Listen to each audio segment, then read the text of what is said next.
নির্বাচনের দিনক্ষণ নিয়ে রাজনৈতিক অঙ্গনে নানামুখী আলোচনার মধ্যে দীর্ঘদিন পর বসেছে বিএনপির বর্ধিত সভা। সভায় লন্ডন থেকে ভার্চুয়ালি যুক্ত আছেন দলের ভারপ্রাপ্ত চেয়ারম্যান তারেক রহমান। সকাল 10টার পর জাতীয় সংসদ ভবনের এলডি হল প্রাঙ্গণে এই সভা শুরু হয়েছে। সভায় লন্ডন থেকে ভার্চুয়ালি প্রধান অতিথির বক্তব্য রাখবেন দলের চেয়ারপারসন বেগম খালেদা জিয়া। এছাড়া সভায় বিএনপির জাতীয় স্থায়ী কমিটির সদস্য, চেয়ারপারসনের উপদেষ্টা পরিষদ ও কেন্দ্রীয় নির্বাহী কমিটির সদস্য এবং মহানগর ও জেলার সব থানা, উপজেলা, পৌর কমিটির সভাপতি, সাধারণ সম্পাদক অথবা আহ্বায়ক ও সদস্য সচিব সহ প্রায় 4000 নেতা উপস্থিত আছেন। এছাড়া 2018 সালের একাদশ জাতীয় সংসদ নির্বাচনে দলের চূড়ান্ত মনোনয়ন পাওয়া এবং মনোনয়নের জন্য প্রাথমিক চিঠি পাওয়া নেতারাও উপস্থিত রয়েছেন বর্ধিত সভায়।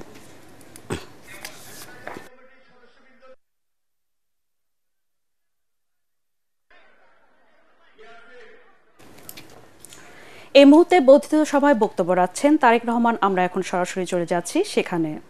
ভিশনের ফুলঝুরি মেগা অফারে ফ্রিজ কিনলেই পাচ্ছেন 16 পিসের আকর্ষণীয় গিফট বক্স একদম ফ্রি। দেশ ছেড়ে পালানোর পর দেশে গণতান্ত্রিক মানুষের সামনে বাংলাদেশকে পুনর্গঠনের এক অপার সম্ভাবনার দ্বার উন্মুক্ত। বিশ্বাস করার জন্য এই মধ্যযন্ত্র শুরু হয়েছে।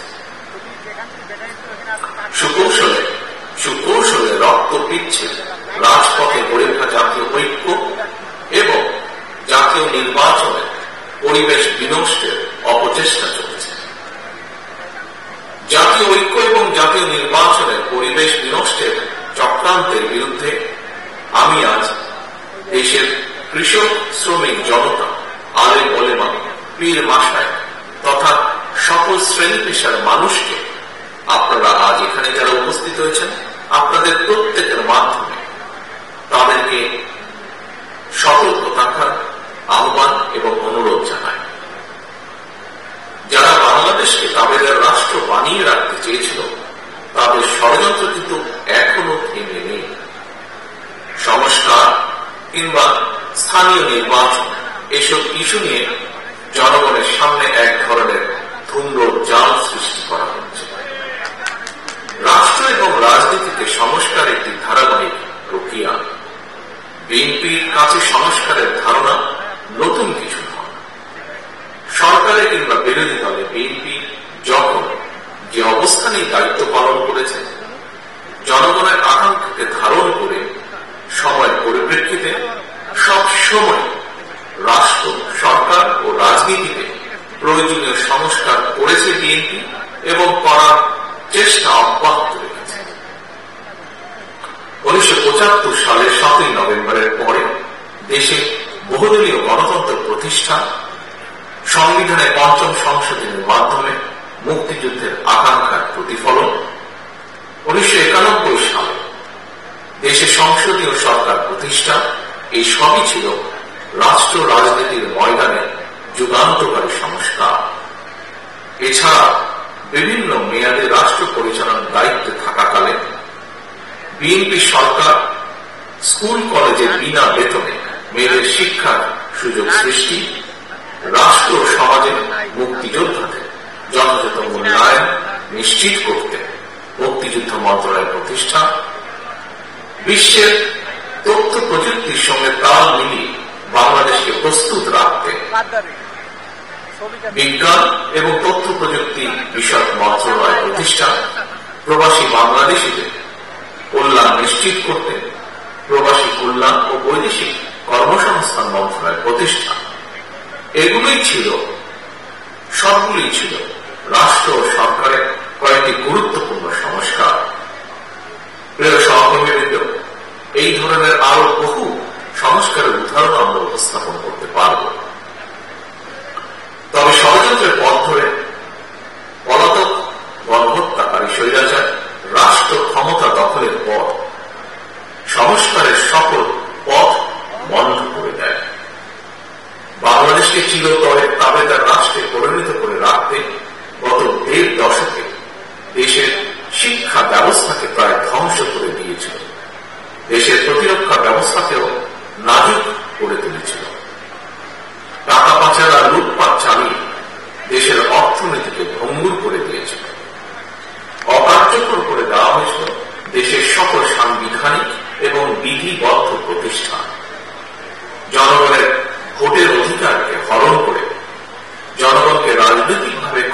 অর্থহীন করে দিয়ে দেশের স্বাধীনতা সার্বভৌমত্বকে বিপন্ন করে তুলেছিল।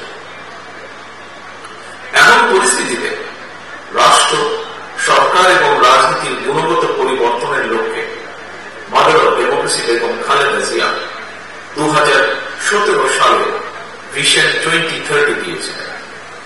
এরই ধারাবাহিকতায় 2022 সালে বিএনপি 27 দফা কর্মসূচি ঘোষণা করে। পরবর্তীতে গণতন্ত্রের পক্ষে রাজনৈতিক দলগুলোর সঙ্গে মত বিনিময়ের মাধ্যমে ঘোষণা করা হয় 31 দফা কর্মসূচি। আরও 4 ইসরায়েলি জিম্মির মরদেহ হস্তান্তর করেছে ফিলিস্তিনি স্বাধীনতাকামী সংগঠন হামাস। 600 ফিলিস্তিনি কারাবন্দীকে ইসরায়েল মুক্তি দেওয়ার কিছুক্ষণ পরেই এই 4 জিম্মির লাশ হস্তান্তর করা হয়। ইসরায়েলি প্রধানমন্ত্রী বেনিয়ামিন নেতানিয়াহুর কার্যালয় থেকে জানানো হয়, আনুষ্ঠানিকভাবে 4 জন জিম্মির মরদেহ শনাক্তকরণের প্রক্রিয়া শুরু হয়েছে। গত সপ্তাহে এদের মুক্তি দেওয়ার কথা ছিল।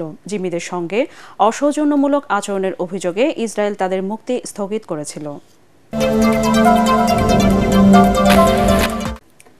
বিদ্রোহী ফেডারেল কর্মীদের এবার বরখাস্ত করার ঘোষণা দিলেন মার্কিন প্রেসিডেন্ট ডোনাল্ড ট্রাম্প। দ্বিতীয় মেয়াদের প্রথম মন্ত্রিসভার বৈঠকে এই হুমকি দেন তিনি। সরকারি খরচ কমাতে তার উপদেষ্টা ইলন মাস্কের কর্মী ছাঁটাইয়ের উদ্যোগের প্রশংসাও করেছেন ট্রাম্প।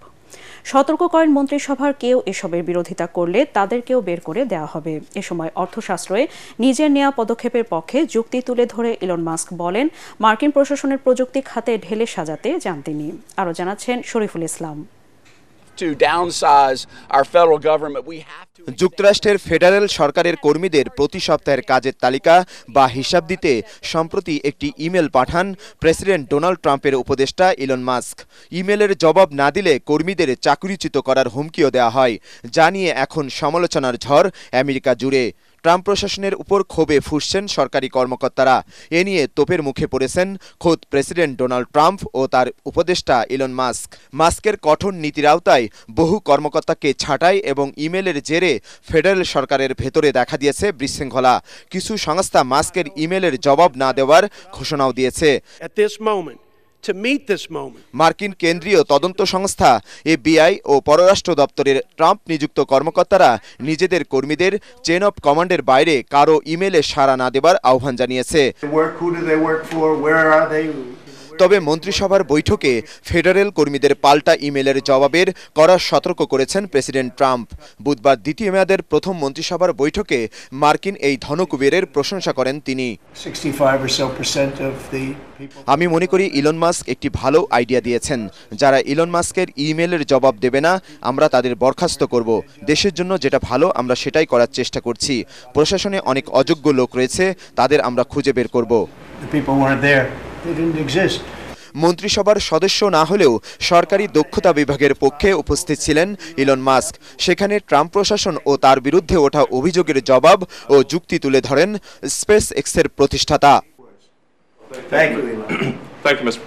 ধন্যবাদ মিস্টার প্রেসিডেন্ট।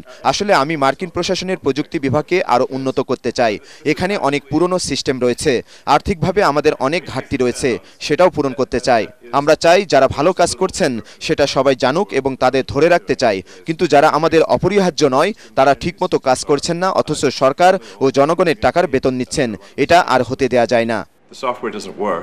23 লাখের শক্তিশালী ফেডারেল কর্মী বাহিনীর আকার কমানো ও তা ঢেলে সাজানোর দায়িত্বে আছেন ট্রাম্প প্রশাসনের নতুন সৃষ্টি করা সরকারি দক্ষতা বিভাগ DOGE এর প্রধান ইলন মাস্ক।